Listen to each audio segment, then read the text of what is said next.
আমরা 15-16 বছর অনেকে জুলুম করেছি, অত্যাচার করেছি, যে কোনোভাবেই হোক দেশ থেকে চলে গেছি। এখনো মোবাইলে হুমকি দেয়, আছে নাকি নাই? আছে আছে, বাংলাদেশে মনে হয় নাই। যদি আপনি কিচ্ছু না করে থাকেন, কোনো অপরাধ না করে থাকেন, আপনি দেশ থেকে গেলেন কেন? ও আমার প্রিয় নেতা, এখন তুমি কোথায় লুকাইলা? আজকে তুমি মাহমুর বাড়ি, কালকে তুমি নানার বাড়ি, আগামীকাল থাকার নাই জায়গা। আমার প্রিয় নেতা, এখন তুমি কোথায় লুকাইলা? ঠিক কিনা? যদি আপনি এমন করেন, এখন যারা আছেন বা ভবিষ্যতে যারা থাকবেন, আবার যদি এমন করেন, আপনিও দেশ ছেড়ে পালানো লাগতে পারেন। আউযু বিল্লাহি মিনাশ শাইতানির রাজীম। বিসমিল্লাহির রহমানির রহিম। ইন্নাল্লাহা আশতারা মিনাল মুমিনিনা আনফুসাহুম ওয়া আমওয়ালাহুম বিআন্না লাহুমুল জান্নাহ। জোরে বলেন আল্লাহু আকবার। আল্লাহ রাব্বুল আলামিন বলেন, ও দুনিয়ার মানব মণ্ডলী, ঘোষণা শুনো, নিশ্চয়ই আমি আল্লাহ রাব্বুল আলামিন মুমিনদের থেকে, মুমিন বান্দাদের কাছ থেকে তাদের জীবন এবং সম্পদ কিনে নিয়েছি। আল্লাহ রাব্বুল আলামিন মুমিনদের থেকে সম্পদ এবং জীবনকে কিনে নিয়েছেন। বিনিময়ে আল্লাহ রাব্বুল আলামিন মুমিনদেরকে জান্নাত দান করে দিয়েছেন। সুবহানাল্লাহ। মুমিনদের থেকে আল্লাহ তাআলা জীবন এবং সম্পদ কিনে নিয়েছেন, আর বিনিময়ে দিবেন কি? জান্নাত। এবার আসেন, আমরা যখন এই দুনিয়াতে কোনো বেচা কিনা করতে চাই, ব্যবসা বাণিজ্য যখন পরিচালনা করতে চাই, সেখানে কিছু জিনিসের প্রয়োজন আছে। এক নাম্বার, যদি আপনি কোনো জিনিস বিক্রয় করতে চান অথবা কিনতে চান, এক নাম্বার লাগবে একজন ক্রেতা যে জিনিসটা কিনবে। 2 নাম্বার লাগবে একজন বিক্রেতা যেই জিনিসটা বিক্রি করবে। 3 নাম্বার একটা পণ্য লাগবে, দ্রব্য লাগবে, বস্তু লাগবে। 4 নাম্বার লাগবে হলো সেই দ্রব্যটা বেচা কেনার জন্য একটা মূল্য লাগবে। বাজারে যেহেতু কিনতেই এসেছেন অথবা বিক্রি করতে এসেছেন, এটার একটা মূল্য অথবা দাম আছে নাকি নাই? ফ্রি দেওয়ার জন্য কেউ বাজারে নিয়ে যায়? বলেন তো, ফ্রি দেওয়ার জন্য কেউ বাজারে নেয়? কেউ বাজারে নেয় না। তাহলে দেখেন, এই আয়াতের মধ্যে আল্লাহ রাব্বুল আলামিন কিনে নিয়েছেন। ক্রেতা হলেন আল্লাহ, বিক্রেতা হলো মুমিন বান্দারা। তাদের পণ্য হলো জীবন এবং সম্পদ, এবং জীবন সম্পদের মূল্য হলো জান্নাত। আল্লাহ রাব্বুল আলামিন একটা ক্রয় বিক্রয় সম্পন্ন হওয়ার জন্য যে 4টা জিনিস অবশ্যই লাগবে, আল্লাহ তাআলা প্রথম অংশের মধ্যেই সেই 4টা জিনিস সুন্দরভাবে বর্ণনা করেছেন। সুবহানাল্লাহ। একটা বেচাকেনা করতে কমপক্ষে এই 4টা জিনিস লাগবে, আরো কিছু জিনিস লাগবে, সেটা আমরা উল্লেখ করব। তাহলে আমরা পেলাম ক্রেতা বা ক্রয়কারী হলো কে? আল্লাহ। কে আমাদের থেকে কিনেছেন? কে? আল্লাহ। আর কার থেকে কিনেছেন? মুমিনদের থেকে, মানে আমাদের থেকে। আমরা যারা এখানে আসি, আমাদের কি ঈমান আছে না গেছে? ঈমান আছে নাকি? ঈমান আলীর ঈমান যায় না? ঈমান আলীর ঈমান যায় না নাকি? একজনের নাম ঈমান আলী, সে নামাজ পড়ে না, রোজা রাখে না, হজ করে না, যাকাত দেয় না, সুদ খায়, সব কিছু করে, কিন্তু মৃত্যু পর্যন্ত তার ঈমান গেছে না আছে? কারণ কি? তার নাম কি? ঈমান আলী। আমাদের যেন এমন না হয়। মুমিন হতে হলে কি লাগবেন? সংক্ষেপে বলি, আল্লাহর নবী জনাবে মুহাম্মদুর রাসূলুল্লাহ সাল্লাল্লাহু আলাইহি ওয়াসাল্লাম আল্লাহর পক্ষ থেকে যা কিছু নিয়ে এসেছেন, আল্লাহ রাব্বুল আলামিনের পক্ষ থেকে রাসূল করিম সাল্লাল্লাহু আলাইহি ওয়াসাল্লাম যা কিছু নিয়ে এসেছেন, তার সবগুলোকে মনে প্রাণে দৃঢ়ভাবে বিশ্বাস করার নাম হলো ঈমান। সুবহানাল্লাহ। সবগুলো বিশ্বাস করতে হবে রাসূল যা নিয়ে এসেছেন, আর এর থেকে একটাকে অস্বীকার করবেন, আপনি ঈমানদারের বাহিরের লোক। তাহলে আল্লাহ তাআলা কিনে নিলেন মুমিনদের থেকে, কিনে নিলেন কি? জীবন এবং সম্পদ, আর বিনিময়ে দিলেন জান্নাত। তাহলে ক্রেতা হলেন আল্লাহ, বিক্রেতা হলো মুমিন বান্দারা। পণ্য বা দ্রব্য হলো মুমিনদের জীবন এবং সম্পদ, বিনিময় হলো জান্নাত। বলেন তো জান্নাতের চাইতে শ্রেষ্ঠ কোনো মূল্য, শ্রেষ্ঠ কোনো দাম দুনিয়াতে আর হতে পারে নাকি? হতে পারে? আমি তো জানি না পাবো কি পাবো না, আল্লাহ তোমার দেয়া সেরা জান্নাত। আমি শুধু জানি নরকের অগ্নি সইতে পারবো না কোনোদিন রাত। আমি তো জানি না পাবো কি পাবো না, আল্লাহ তোমার দেয়া সেরা জান্নাত। বলেন আমিন। আল্লাহ তাআলা আমাদেরকে জান্নাত অর্জন করার তৌফিক দান করুক। বলেন আমিন। তাহলে আমরা পেলাম আমাদের জীবন এবং সম্পদ কিনেছেন আল্লাহ, বিনিময় দিয়েছেন জান্নাত। এবার এই বেচা কেনা সম্পন্ন হওয়ার জন্য আরেকটা জিনিস লাগবে, সেটা হলো বাজার। সেটা কি লাগবে? বাজার লাগবে না?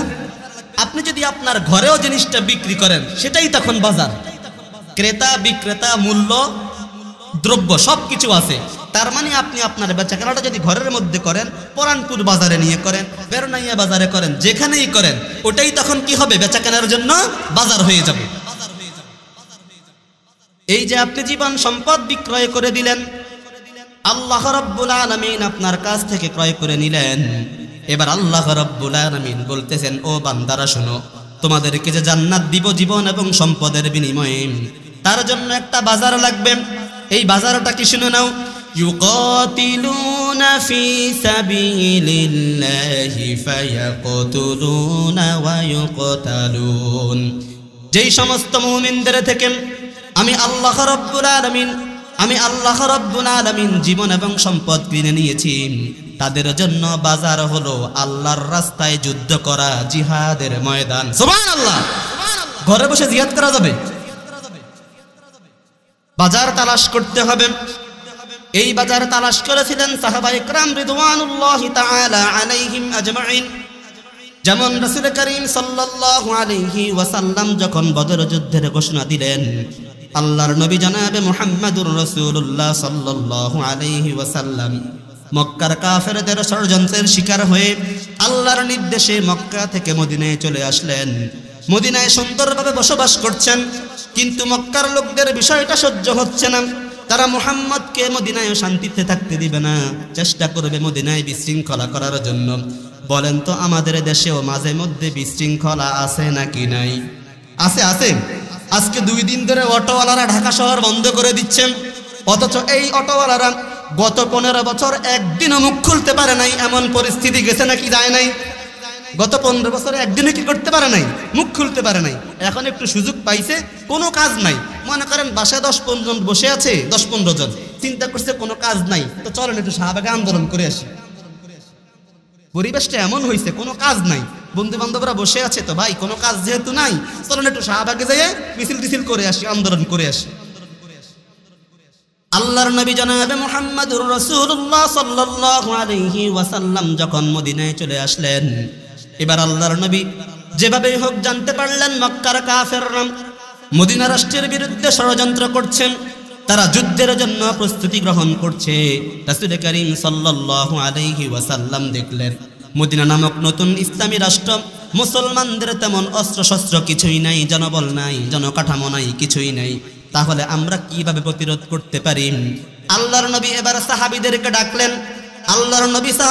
ডাকলেন। রাসূল করিম সাল্লাল্লাহু আলাইহি ওয়াসাল্লামের সাহাবীরা সেখানে আসলেন। এবার তারা দেখলেন রাসূল করিম সাল্লাল্লাহু আলাইহি ওয়াসাল্লামের চেহারা মোবারক কিছুটা চিন্তার ভাঁজের মতো পড়ে আছে। সাহাবীরা দেখলেন রাসূলের চেহারার মধ্যে কিছুটা চিন্তার ভাঁজ।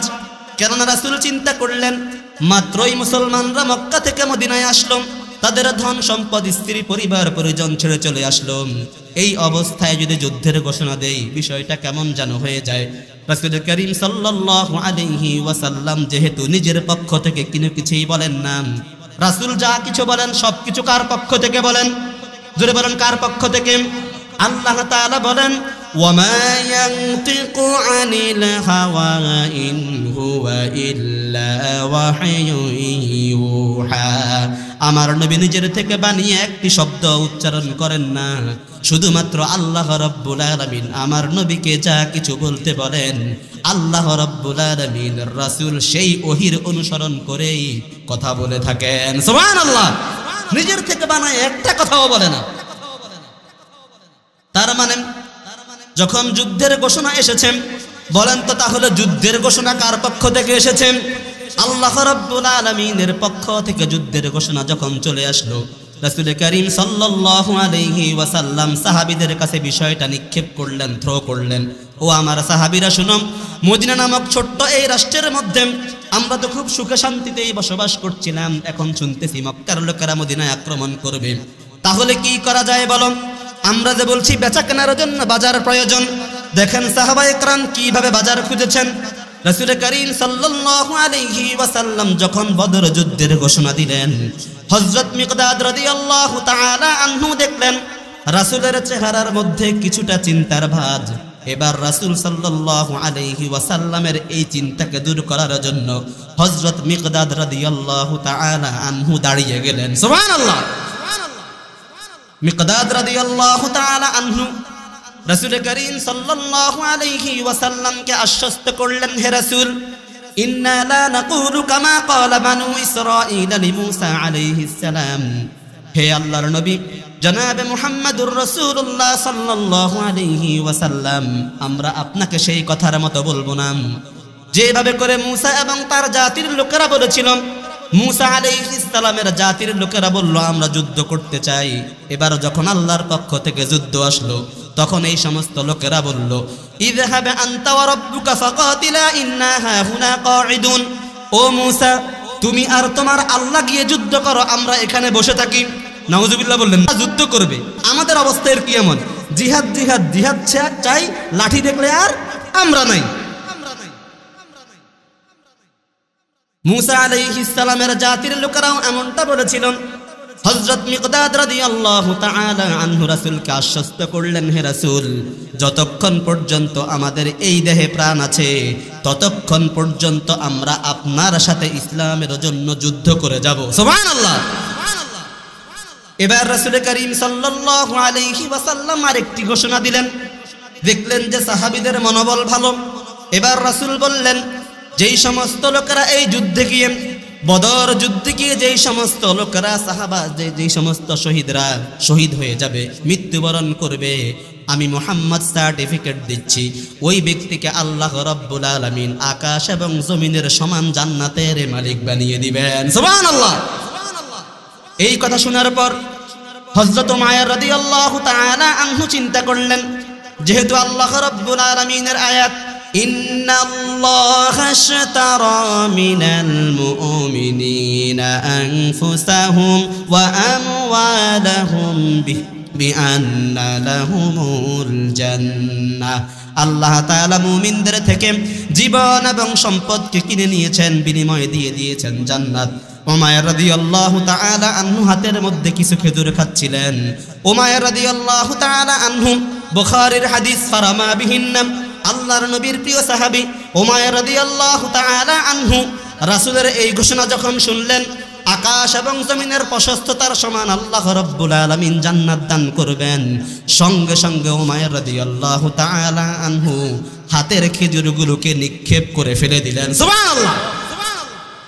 কেন ফেলে দিলেন? যদি আমি এই খেজুরগুলো খেতে থাকি তাহলে যুদ্ধের ময়দানে যেতে দেরি হয়ে যাবে, তার মানে আমি 1 মিনিট পরে জান্নাতে যেতে পারবো। যেহেতু আমার জীবন আমি আল্লাহ এবং রাসূলের জন্য বিক্রয় করে দিয়েছি, জান্নাত আমি পেতে চাই।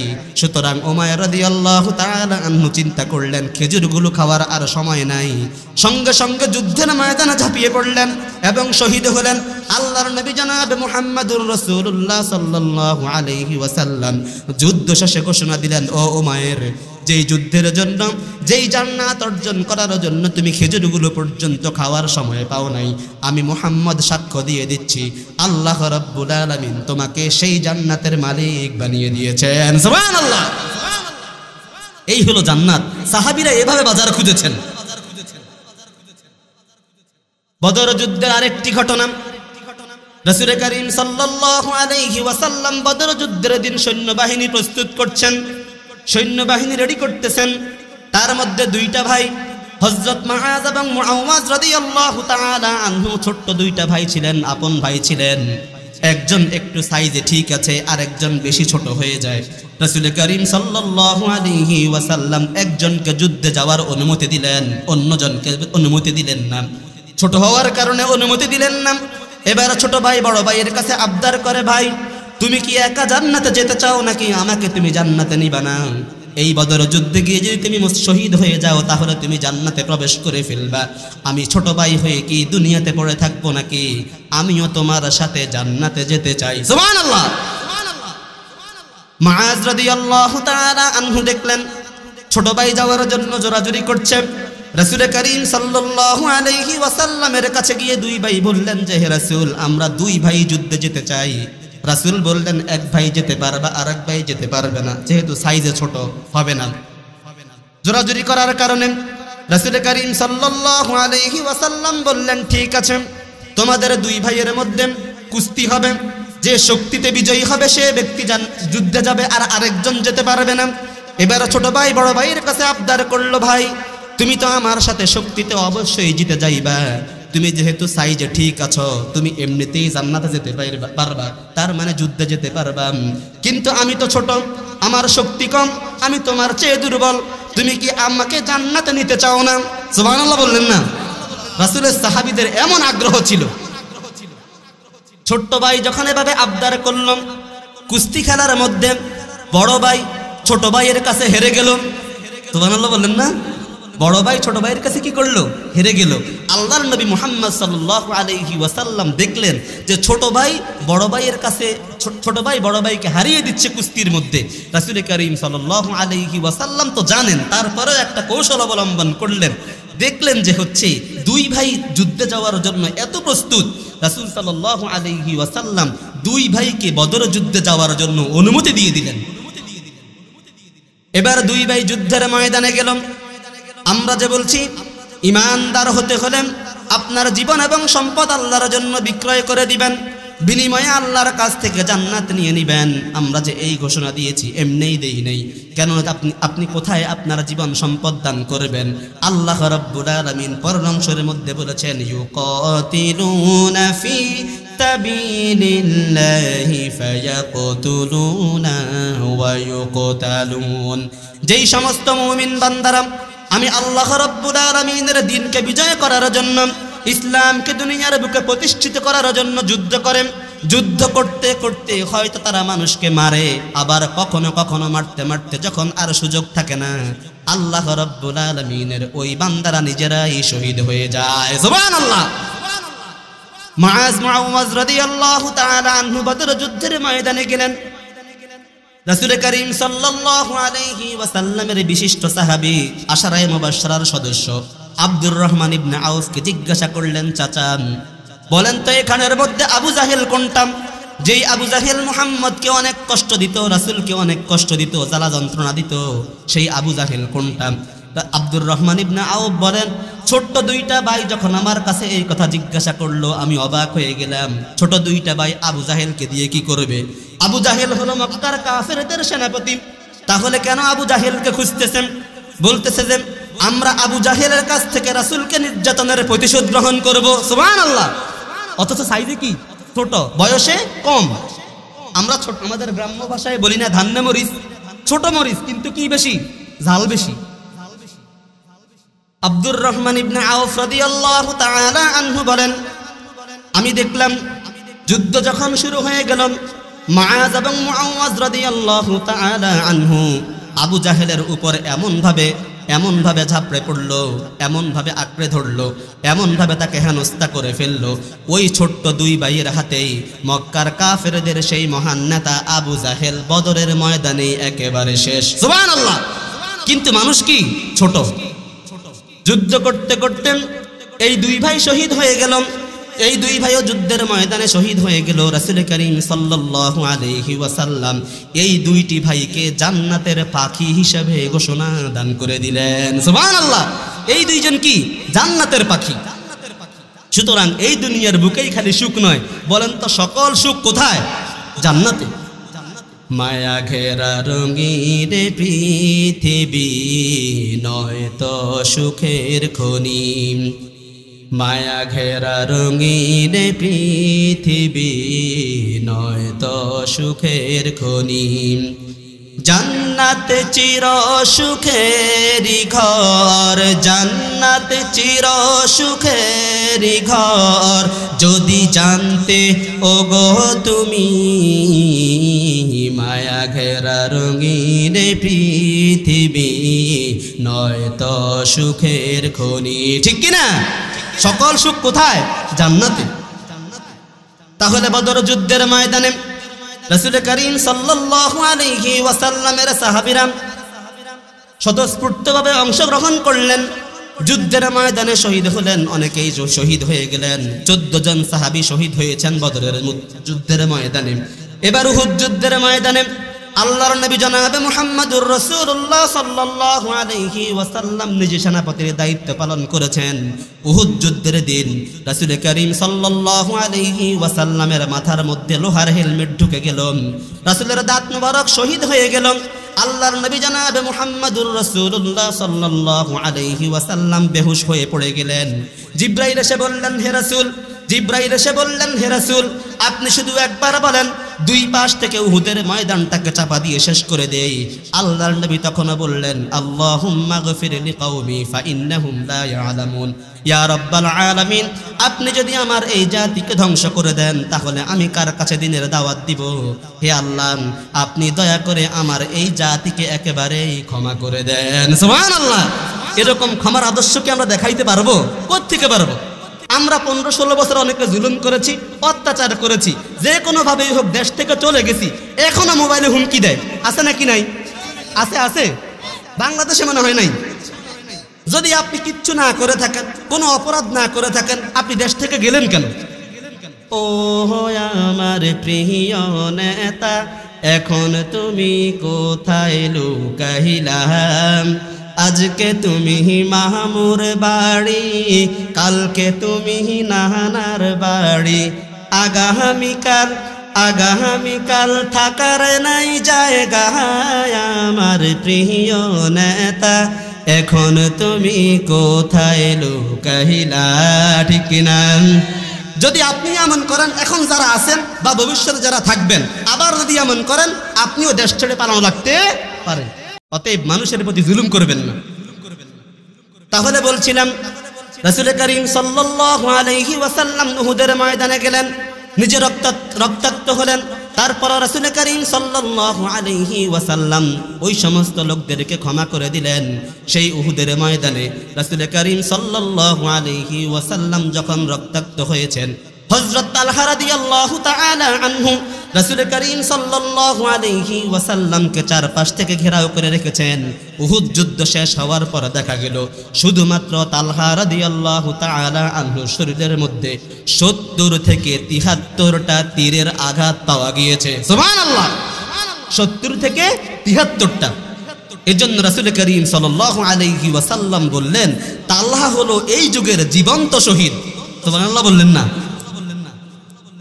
এজন্য খন্দক যুদ্ধের দিন রাসূল করিম সাল্লাল্লাহু আলাইহি ওয়াসাল্লাম কত কষ্ট করলেন, নিজে পরিখা খনন করলেন, মাটি কাটলেন, গর্ত করলেন। তারপর আল্লাহর নবীর সাহাবীরা এমন ভাবে কাজ করলেন, কাজ করতে করতে পেটের ক্ষুধায় কষ্ট হচ্ছে, পেটের ক্ষুধাকে নিবারণ করার জন্য আল্লাহর নবীর সাহাবীরা খোশ গল্প করলেন, কবিতা আবৃত্তি করলেন। বুখারীর হাদিস, হযরত আনাস রাদিয়াল্লাহু তাআলা আনহু থেকে বর্ণিত হাদিস, তিনি বলেন, جعل المهاجرون والأنصار يحفرون الخندق وينقلون التراب وهم يقولون نحن الذين بايعوا محمدا على الجهاد ما بقينا أبدا. يقول النبي صلى الله عليه وسلم وهو يجيبهم اللهم لا عيش إلا عيش الآخرة فاغفر الأنصار والمهاجر. আল্লাহর নবীর প্রিয় সাহাবী আনাস রাদিয়াল্লাহু তাআলা আনহু বর্ণনা করেন, খন্দকের যুদ্ধের দিন আনসার এবং মুহাজির সাহাবীরা মিলে পরীক্ষা খনন করতেছিলেন, কাজকর্ম করতেছিলেন। আর এমত অবস্থায় সাহাবীরা কবিতা আবৃত্তি করলেন। ও আমার সাহাবীরা কবিতা আবৃত্তি করলেন, আমরা হলাম সে সমস্ত মুসলমান, আমরা হলাম সে সমস্ত মুসলমান যারা মুহাম্মদ সাল্লাল্লাহু আলাইহি ওয়াসাল্লামের হাতে জিহাদের উপর বাইয়াত গ্রহণ করেছে। যতদিন আমরা এই দুনিয়াতে বেঁচে থাকবো, সুবহানাল্লাহ, যতদিন আমরা এই দুনিয়াতে বেঁচে থাকবো আল্লাহর রাস্তায় জিহাদ করেই যাব। এই কথা শুনে রাসূল করিম সাল্লাল্লাহু আলাইহি ওয়াসাল্লাম অত্যন্ত খুশি হয়ে গেলেন। এবার আল্লাহর নবী ওই সমস্ত সাহাবীদের কথার জবাব দিয়ে বললেন, আল্লাহুম্মা লা আইশা ইল্লা আইশুল আখিরা, ইয়া রাব্বাল আলামিন, পরকালীন জীবনের সুখ ছাড়া আর কোনো সুখ নাই, পরকালীন জীবনের শান্তি ছাড়া আর কোনো শান্তি নেই। আমার এই সাহাবীরা এত কষ্ট করে কাজকর্ম করছে, হে আল্লাহ আপনি দয়া করে আনসার এবং মুহাজির সাহাবীদেরকে ক্ষমা করে দেন। সুবহানাল্লাহ। এজন্যই তারা জান্নাতি মানুষ। আপনাদেরকে এখন যদি বলি, বলেন রাসূলকে অমুক দেশে কটূক্তি করা হয়েছে, কোরআনপুর মাদ্রাসার সামনে থেকে একটা মিছিল বের হবে, আপনারা যদি এখান থেকে বের হইতে চান, যদি বলি যে এখানে একটা মিছিল হবে সবাই অংশগ্রহণ করেন, এই যখন আমরা ঘোষণা দিই তখন আপনারা বলেন যে হুজুর সব কিছু ভাল লাগছে, আপনার এই ঘোষণাটা ভাল লাগে নাই। কেন ভাল লাগে নাই? যে আপনি আমাদেরকে মারতে নিতে চান না। মানুষ এই কাজে যাইতে চায় না। যাইবে কোন জায়গায়? যেখানে শয়তানি আছে সেখানে যাইতে পারবে, যেখানে ভালো কাজ সেখানে যাবে না। আমি জিয়ারত করিতে যাইব কেল্লা বাবার দরবারে, আর মানব না মানব না রে বাধা, যে যাইব হলো কামারে।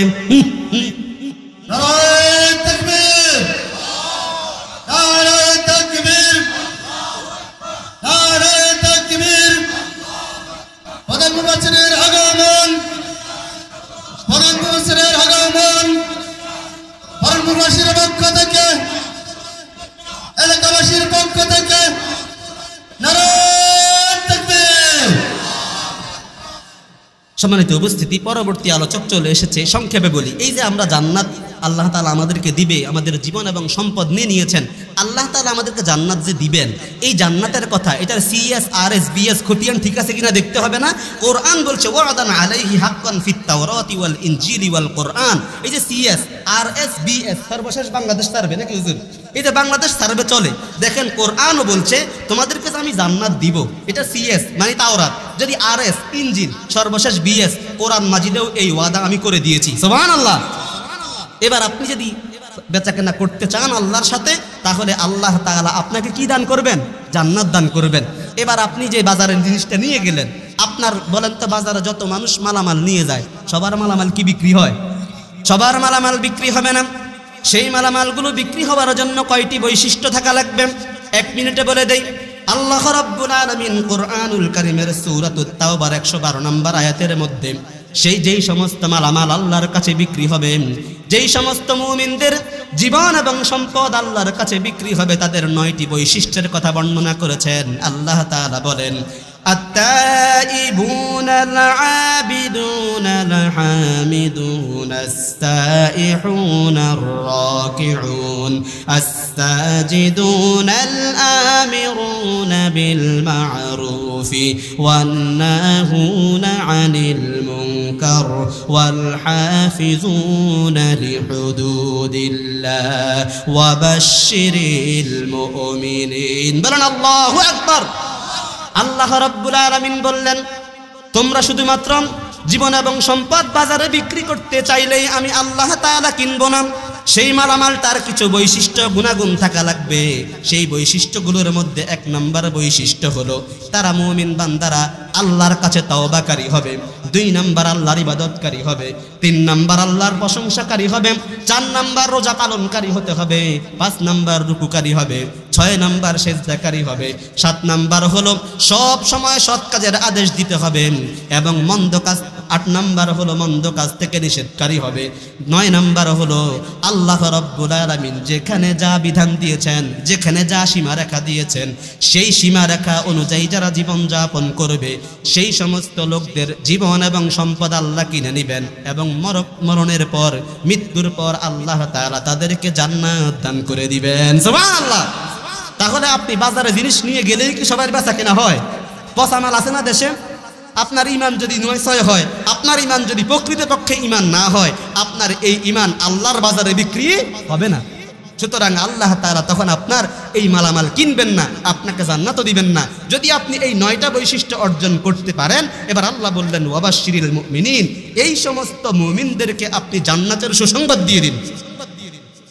আল্লাহ তাআলা আমাদেরকে ইসলামের পথে থাকার তৌফিক দান করুক। আল্লাহ তাআলা আমাদের এই দেশটাকে ইসলামের জন্য কবুল করুক এবং আল্লাহ তাআলা মুমিনদের যে 9টি বৈশিষ্ট্যের কথা বলেছেন আমরা যেন সব সময় ইসলামের পথে, ইসলাম যেন এই বাংলাদেশে প্রতিষ্ঠিত হয়, সেই পথে যেন আমরা অগ্রগামী হতে পারি। আল্লাহ তাআলা আমাদেরকে সেই পথে কাজ করার তৌফিক দান করুক, বলেন আমিন।